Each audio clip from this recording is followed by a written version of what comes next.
ആമസോണിൽ നിന്ന് പുതിയ ഒരു മൊബൈൽ വാങ്ങിക്കുമ്പോൾ അതിൽ ഓപ്പൺ ബോക്സ് ഡെലിവറി ആണെങ്കിൽ നമ്മൾ ഒന്ന് രണ്ട് കാര്യങ്ങൾ നോക്കണം. അല്ലെങ്കിൽ നമുക്ക് നല്ല മുട്ടൻ പണി കിട്ടാൻ ചാൻസ് ഉണ്ട്. ഇതേ ഞാൻ കഴിഞ്ഞ ദിവസേ ആമസോണിൽ നിന്ന് വാങ്ങിച്ച ഐക്യുവിൻ്റെ 15R എന്ന് പറഞ്ഞ മൊബൈലാണ്. അത്യാവശ്യം നല്ല ഒരു ദിവസം എങ്ങനെ യൂസ് ചെയ്താലും നമുക്ക് ബാക്കപ്പ് ലഭിക്കുന്നുണ്ട്. ആകെ ഒരു നെഗറ്റീവ് എനിക്ക് പറയാനുള്ളത് ഈ ഫോണെക്കുറിച്ച്, നമ്മളാണെങ്കിൽ പുറത്ത് ഉപയോഗിക്കുന്ന ദിവസങ്ങളിൽ ചില ദിവസങ്ങളിൽ നല്ല ഓവറായിട്ട് ഫോൺ ഹീറ്റ് ആവാറുണ്ട്. പ്രത്യേകിച്ച് കുറച്ച് സൂര്യപ്രകാശമൊക്കെ ഉള്ള ദിവസങ്ങളിലാണെങ്കിൽ 40,000 രൂപയ്ക്ക് മുകളിലാണ് ഇതിൻ്റെ ഒരു വില വരുന്നത്. ഏകദേശം ഒരു ഐഫോണിൻ്റെ ഒരു പ്രൈസിൻ്റെ അടുത്ത് വരുന്നുണ്ട്. ആ ഒരു ഐഫോണിൻ്റെ ക്യാമറയുടെ ക്ലാരിറ്റി വെച്ച് നോക്കുമ്പോൾ ഇതിൻ്റെ ക്യാമറ വളരെ ശോകമാണ്. പക്ഷേ ഞാനിതിപ്പോൾ ക്യാമറയ്ക്കും വേറെ കാര്യങ്ങൾക്ക് വേണ്ടിയല്ല വാങ്ങിച്ചത്. എൻ്റെ ഡെയിലി യൂസിനാണെങ്കിൽ ഇത് പക്കയാണ്. ആ കാര്യത്തിൽ ഞാൻ ഓക്കെയാണ്. നമ്മുടെ ആവശ്യം എന്താണോ അത് നടക്കുന്നുണ്ട്. ആദ്യമായിട്ട് നമുക്ക് ഓപ്പൺ ബോക്സ് ഡെലിവറി ആണെങ്കിൽ നോക്കേണ്ട ഒരു കാര്യം, ഇപ്പം നമ്മുടെ വീട്ടിൽ ഈ ചില ബൈക്കിൽ വന്ന ഡെലിവറി ബോയ്സ് ആണെങ്കിൽ ഒരു സാധനം വീട്ടിൽ കൊണ്ട് തരാറില്ല, ഏതെങ്കിലും കടയിൽ കൊടുത്തിട്ട് പോകുമായിരിക്കും ചെയ്യുന്നത്. ഇപ്പോൾ ഈ ഫോൺ തന്ന ഡെലിവറി ബോയ് ആണെങ്കിലും ഇപ്പോൾ 5 6 സാധനം ഒന്നിച്ച് വന്നാൽ പോലും പുള്ളിക്ക് നഷ്ടമാണെന്ന് പറഞ്ഞിട്ട് പുള്ളി നമുക്ക് വീട്ടിൽ കൊണ്ട് തരാറില്ല. അങ്ങനെ വെച്ച് നോക്കുമ്പോൾ ഏതെങ്കിലും കടയിൽ കൊടുത്തിട്ട് പോകും. അപ്പോൾ ഫോണൊക്കെ മേടിക്കുമ്പോൾ അങ്ങനെ കടയിൽ കൊടുത്തിട്ട് OTP പറഞ്ഞു കൊടുത്തു കഴിഞ്ഞാൽ ഓപ്പൺ ബോക്സ് ഡെലിവറി ആയതുകൊണ്ട് തന്നെ നമ്മൾ ചെക്ക് ചെയ്യാണ്ട് പറഞ്ഞു കൊടുത്തു കഴിഞ്ഞാൽ പിന്നെ ആമസോൺ കൈ മലർത്തി കാണിക്കും. ഇവർ പറയും കുഴപ്പമൊന്നുമില്ല, റിട്ടേൺ അടിക്കാമെന്ന്. പക്ഷേ അത് നടക്കത്തില്ല. അതുകൊണ്ട് നിങ്ങൾ ഓപ്പൺ ബോക്സ് ഡെലിവറി ആണെങ്കിൽ തീർച്ചയായിട്ടും അത് ഫോൺ പൊട്ടിച്ച് നോക്കിയിട്ട് ബോക്സിനകത്താണെങ്കിൽ ചാർജറും കേബിളും ഉണ്ടെങ്കിൽ അതൊക്കെ ചെക്ക് ചെയ്ത് നോക്കുക. പിന്നെ ആണെങ്കിൽ ഫോൺ എന്തെങ്കിലും ഡാമേജ് ഉണ്ടെന്ന് നോക്കുക. അങ്ങനെ ബേസിക് ആയിട്ടുള്ള കാര്യങ്ങളൊക്കെ നോക്കിയതിന് ശേഷം മാത്രം OTP പറഞ്ഞു കൊടുക്കുക. OTP ആദ്യം തന്നെ പറഞ്ഞു കൊടുത്തു കഴിഞ്ഞാൽ പോയി.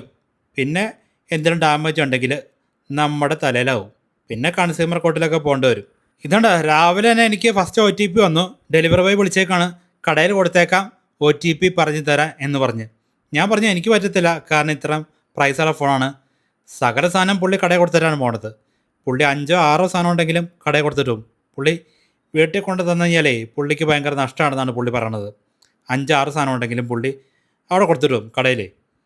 അപ്പോൾ ഞാൻ പറഞ്ഞു എനിക്ക് പറ്റത്തില്ല, ഞാൻ നിങ്ങൾ പറഞ്ഞ സ്ഥലത്ത് വരാം എന്ന് പറഞ്ഞിട്ട് പുള്ളി പറഞ്ഞ സ്ഥലത്ത് ഞാൻ ഉച്ചയ്ക്ക് പോയി സാധനം ചെക്ക് ചെയ്തിട്ട് ഈ പറഞ്ഞ പോലെ ബോക്സൊക്കെ പൊട്ടിച്ച് ഫോണൊക്കെ എടുത്ത് ചെക്ക് ചെയ്തിട്ട് OTP പറഞ്ഞു കൊടുത്തു. അതുകൊണ്ട് വലിയ പ്രശ്നമൊന്നുമില്ല. പുള്ളിക്ക് കടയിൽ കൊടുക്കാൻ ഭയങ്കര താല്പര്യം. പക്ഷേ പൈസ പോകുന്നത് നമ്മുടെ അല്ലേ. 149 രൂപയാണ് ഈ ഒരു ഫോണ് ഓപ്പൺ ബോക്സ് ഡെലിവറിക്ക് വേണ്ടി ആമസോൺ നമ്മുടെ കയ്യിൽ നിന്ന് വാങ്ങിച്ചിരിക്കുന്നത്.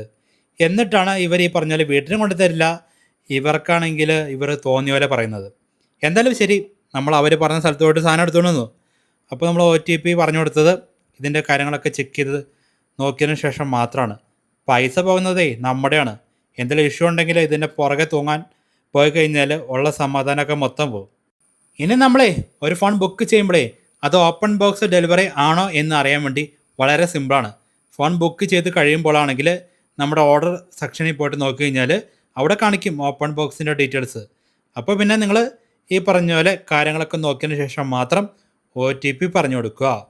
ഇനിയാണെങ്കിൽ സിം ഇട്ട് നോക്കാനൊക്കെ പറ്റത്തില്ല, ആ സമയം വരെ ഒന്നും ഡെലിവറി ബോയ് നിൽക്കാൻ ചാൻസ് ഇല്ല. അതുകൊണ്ട് അതൊക്കെ നിങ്ങൾ പിന്നീട് നോക്കുക.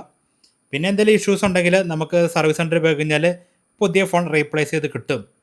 പക്ഷേ എങ്കിൽ ഈ പറഞ്ഞ പോലെ ഡാമേജുള്ള ഫോൺ കിട്ടിയിട്ട് നിങ്ങൾ OTP പറഞ്ഞു കൊടുത്തു കഴിഞ്ഞാൽ പിന്നെ ആമസോൺ കൈ മലർത്തി കാണിക്കും, കമ്പനിയും കൈ മലർത്തി കാണിക്കും. പുതിയ ഫോൺ നിങ്ങൾ വാങ്ങിച്ചപ്പോഴേ എന്തെങ്കിലും പണി ലഭിച്ചിട്ട് ഉണ്ടെങ്കിൽ തീർച്ചയായിട്ടും താഴെ കമൻറ്റ് ചെയ്താൽ അത് വീഡിയോ കാണുന്ന മറ്റുള്ളവർക്ക് ഒരു ഉപകാരം ആയിരിക്കും.